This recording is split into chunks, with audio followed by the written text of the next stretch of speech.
Hey guys, Brock Layden here. Another week, another video. And the video that I wanted to make today has come off the back of a conversation that I had with a graduate during the week. And I think it's something that perhaps other graduates and young consultants can potentially relate to. And that's why I wanted to share it.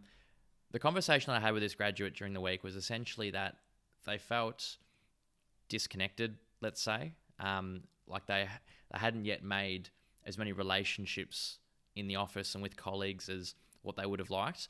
And they're especially finding it challenging given that in, this kind of hybrid way of working that we have now, that like less people are in the office. And it's not like, pre-COVID where you'd come to the office every day and you'd be all eating lunch together and you'd all be with each other all the time. This graduate, and again, I think this is probably pretty common, was struggling with the fact that even if they come in, 4 or 5 days a week, doesn't mean that their team is going to be there. And when their team is there, perhaps they're all coming in on different days and they're just not, building the relationships like they would have liked to. So there were 3 things that I want to talk about today in this video around what you can do if you feel like you're in that bucket.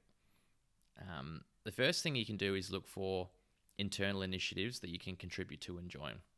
The reason I say that is that one of the best ways to just like build relationships with people at work is by like doing work with them, right? And obviously the main way that you're going to do that is by being on projects, working for clients and that sort of thing. And initially when you're starting out, you have some influence over, landing on projects. You don't have control. You have influence, probably more than you might think, but you don't have control over it. So you can end up in this situation where you're waiting for your first project, and because you're waiting for it, you're not really working with people and meeting them and that sort of thing. So one tangible thing that you can do is look for all the different internal initiatives that exist where, people are doing things off the side of their desk. Perhaps it's, being part of a club or society at the company, at the firm, helping run one of those clubs or societies.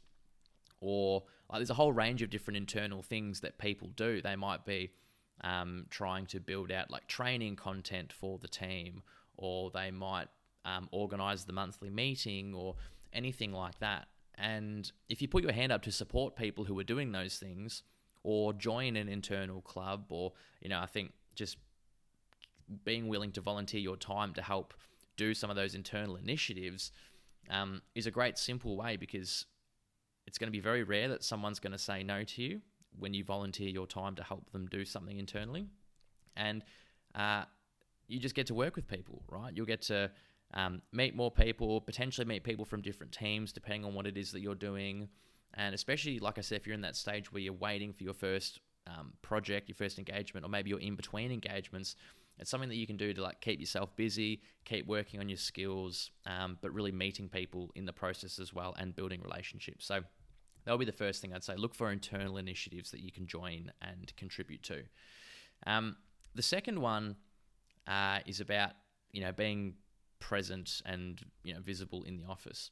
Now, this graduate that I was speaking to was already doing this, but I wanted to talk about it because if you are feeling disconnected and like, you don't have the relationships with colleagues like you'd like, you don't really feel connected to people at work, and you're not going into the office, then I think that's probably the first thing that you should do, for a couple reasons.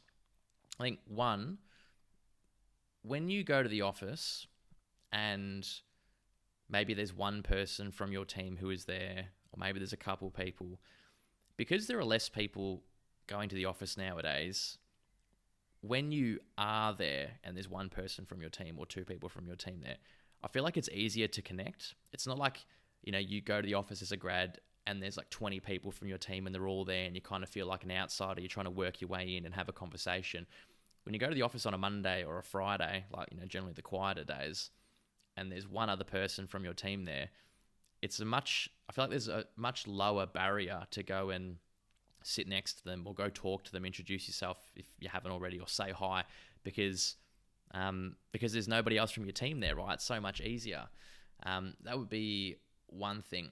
But the other thing that I would say is that when you're physically present in the office, you there's a there's something about physical, like being physically in the building or in the room with people where just serendipitous things can happen. You bump into people you didn't expect to bump into. You have a conversation you didn't expect to have. It opens the door for a coffee catch-up that you didn't think you were going to be able to have. And it happens just by being physically present. I think part of the reason it happens is that when you're working hybrid, like you're working from home, let's say, the people that, like, communication happens when you're working from home. Communication happens very purposefully, if that's the right word. Like, you only talk to people when you have a reason to, an explicit reason, right? You're messaging them for something in particular, you're emailing them for something in particular, and vice versa. People are reaching out to you the same way as well when there is something specific that they are looking for. But when you are in the office, you can have conversations and meet people where there is no express purpose. You just happen to bump into each other. You happen to be just in the kitchen making a coffee, and there's one other person there, and you decide to say hi and introduce yourself. Or you bump into, a grad from a different team, and you can strike up a conversation about how you're finding things. And it all happens just by chance. And I think one of the barriers to going into the office is that, you can go to the office some days and nothing happens. Nothing serendipitous happens. You don't have any chance encounters, and nothing exciting happens, and you go home and you kind of think, what was the point in going to the office? Like, nothing happened. And that's true if you look at it like really zoomed in day by day.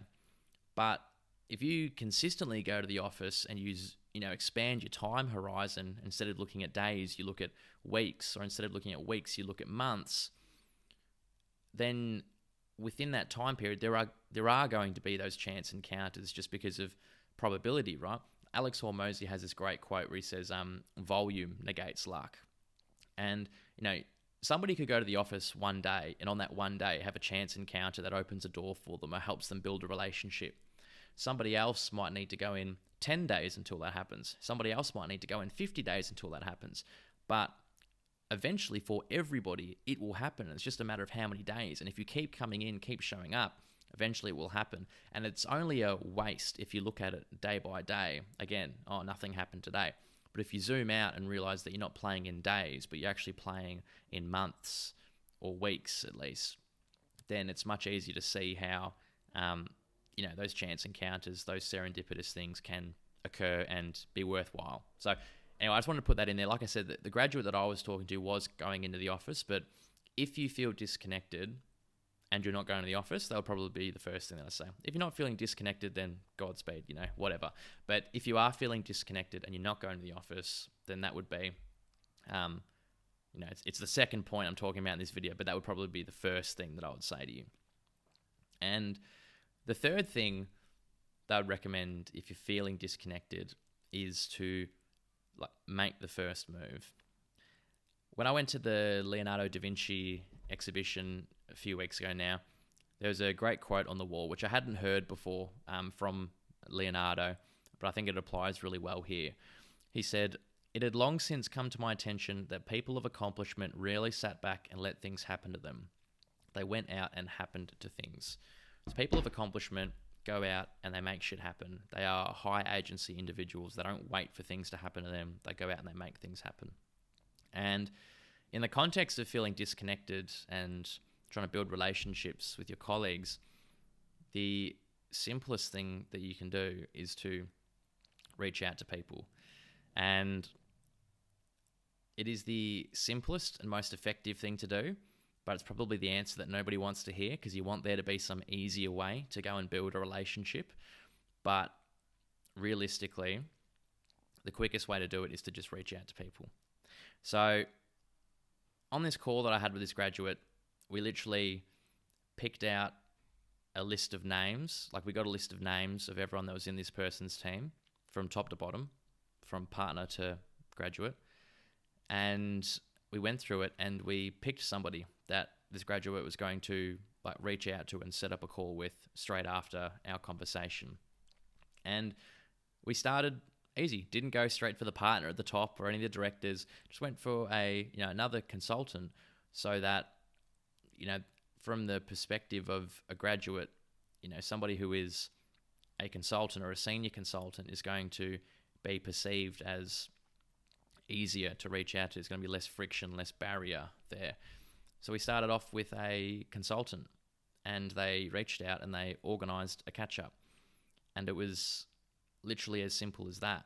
I had to, in a sense, not really hold this person accountable, but just actually say, let's do it right now. Like, let's not talk about this and then just leave it at that. We're having a conversation about it. Why don't you go and set up this call with that person right now? So we decided who they were going to reach out to, and then they went and did it straight away. And again, I think it's just the simplest way that you can do it. The other key thing as well that I said was, obviously connecting to one person doesn't make you suddenly connected and, well networked and that sort of thing. So make it a fortnightly practice. Have a reminder in your work calendar once a fortnight to reach out to somebody and send them an email, send them a Zoom or a Teams invite for 30 minutes, and ask to have a in-person or virtual coffee catch up with them. Now, one other thing, or maybe a couple of things that I'd say about tangibly how you do that. It's going to be quite intimidating to just go and put time in someone's calendar or reach out to somebody. Before you reach out to the person, so you, first of all, pick the person. Secondly, actually really think about who that person is and get curious about them. Like, what makes them unique? Do they have something that's unique about the way that they work? Perhaps in a team where people generally work, harder, longer hours, perhaps this individual doesn't do that. And that's different. That's quite interesting. Or maybe they do work lots of hours, but they also have a family, and you're really interested in how do they balance that? How do they make that work?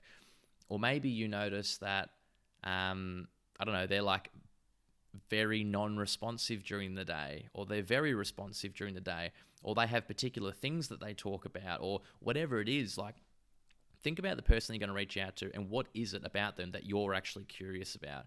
Because I really believe you can get curious about basically anyone. When you actually sit there, have one person in mind and think about them, and go, what would I love to know about this person? What's interesting about this person?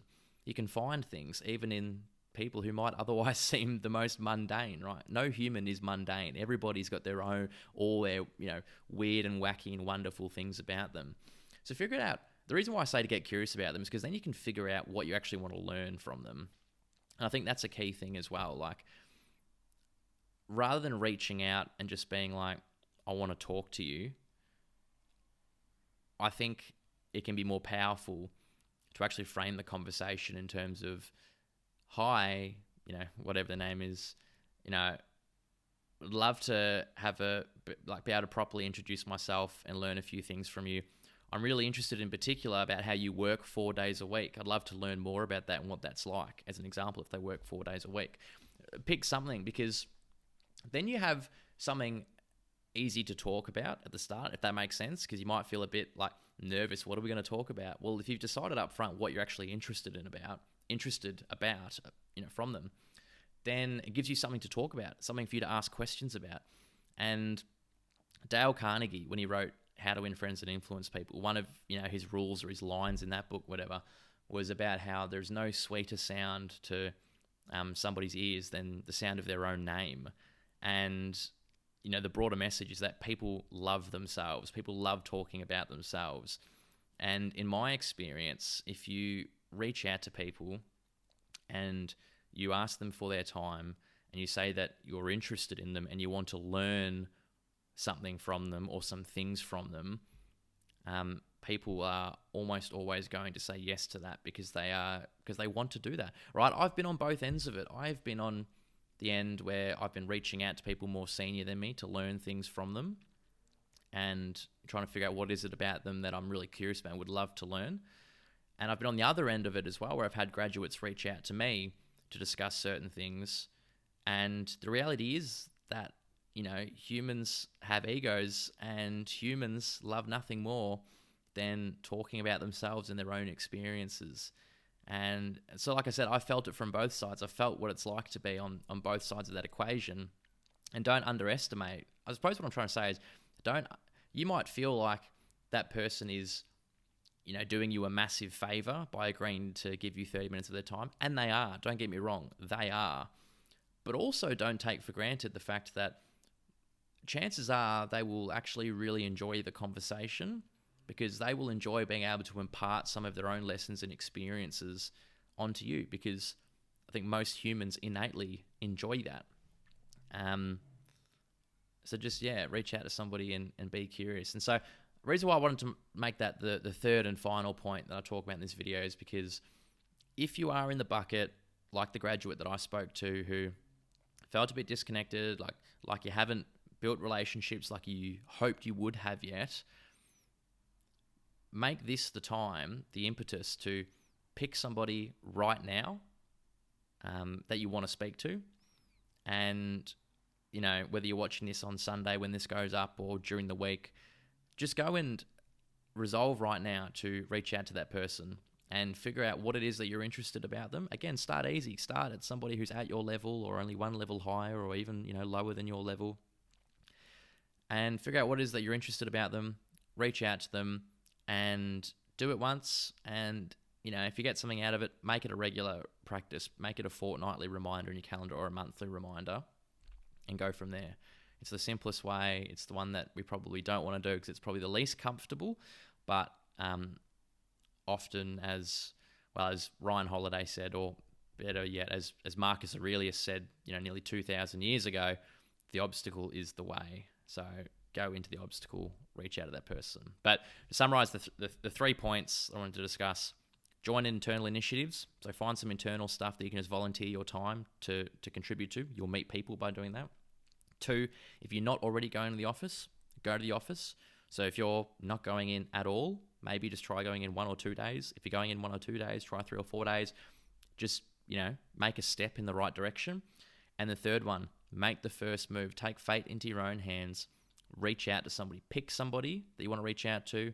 Figure out why you want to reach out to them. What are you curious about? What makes them interesting and unique? And just go send that email, send that Teams message, send that invite, whatever it is, and get it done. So I hope that's useful. Like I said, I suspect that there are other graduates that feel the same way that as the one that I spoke to, kind of in a post-COVID where hybrid ways of working are much more common. But hopefully here are some ideas of things that you can potentially go and do to feel a bit more connected. If you got something out of this video and you want to see ones in the future, subscribe, so it'll come up in your feed.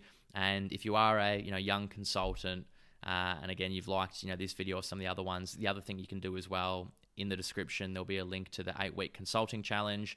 Some of the stuff that I cover in that aligns with the themes and things that I've discussed in this video, so you can check that out as well as another resource. It's free. It's very simple. It's just an email that you get once a week on a Monday morning for 8 weeks. It gives you something to think about and implement for the week. So I'll leave it there, guys.